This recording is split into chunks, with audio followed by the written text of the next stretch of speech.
2014 के बाद से जब से नरेंद्र मोदी जी प्रधानमंत्री बने तब से जितने भी कॉन्स्टिट्यूशनल इंस्टीट्यूशंस संवैधानिक संस्थाएं सबको हाईजैक कर रखा। चुनाव आयोग इलेक्शन की घोषणा करता है चुनाव की तारीखों का, उससे पहले बीजेपी की आईटी सेल को पता होता है कि चुनाव कब होना है। पिछले बार जो 20 का जो चुनाव हुआ था, हम लोग तो सरकार बना लिए। पहली बार उस समय इलेक्शन कमीशन ने 3 बार प्रेस कॉन्फ्रेंस करके जस्टिफाई किया आखिर चुनाव की गिनती क्यों रोकी गई शाम में।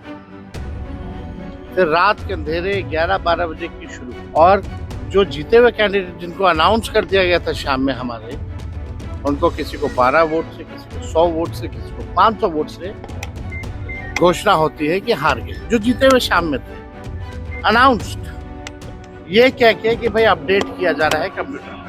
बिहार की राजनीति में इन दिनों कांग्रेस सांसद राहुल गांधी के बयान से सियासी भूचाल मचा हुआ है, जिसे लेकर राजद नेता तेजस्वी यादव ने बीजेपी को आड़े हाथों लेते हुए कहा कि 2014 के बाद से जितनी भी संवैधानिक संस्थाएं हैं उन्हें हाईजैक कर लिया गया है। चुनाव आयोग द्वारा चुनाव की घोषणा करने से पहले ही भाजपा की आईटी सेल को चुनाव कब होगा इसका पता होता है। यदि संवैधानिक संस्थाएं बर्बाद हो जाएंगी तो लोगों को न्याय कहाँ मिलेगा। कोई भी अधिकारी किसी भी बहकावे में न आए। देश की जनता ये मानती है कि जितनी संवैधानिक संस्थाएं हैं वो भाजपा के प्रकोष्ठ के रूप में पार्टी का काम कर रही हैं।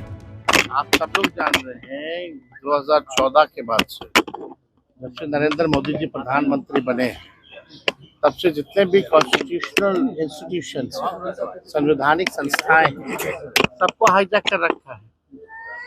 चुनाव आयोग इलेक्शन की घोषणा करता है चुनाव की तारीखों का, उससे पहले बीजेपी की आईटी सेल को पता होता है कि चुनाव कब होना है। तो ये बात तो है, लेकिन इन सब पे हम लोगों की नजरें हैं। लेकिन इसमें तो जो कॉन्स्टिट्यूशनल इंस्टीट्यूशंस हैं उनको ईमानदारी से जो है चुनाव कराना चाहिए और अपने दायित्वों का निर्वहन करना चाहिए। अगर कॉन्स्टिट्यूशनल इंस्टीट्यूशन अगर बर्बाद हो जाएगा तो लोगों को जस्टिस और न्याय कहाँ मिलेगा। तो ये बड़ी बात है, कोई भी अधिकारी किसी भी इन्फ्लुएंस में ना आए, ये होना चाहिए। पिछले बार जो 20 का जो चुनाव हुआ था, हम लोग तो सरकार बना लिए। पहली बार उस समय इलेक्शन कमीशन ने 3 बार प्रेस कॉन्फ्रेंस करके जस्टिफाई किया आखिर चुनाव की गिनती क्यों रोकी गई शाम में।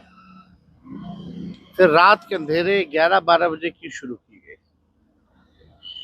और जो जीते हुए कैंडिडेट जिनको अनाउंस कर दिया गया था शाम में हमारे, उनको किसी को 12 वोट से, किसी को 100 वोट से, किसी को 500 वोट से घोषणा होती है कि हार गए जो जीते हुए शाम में थे।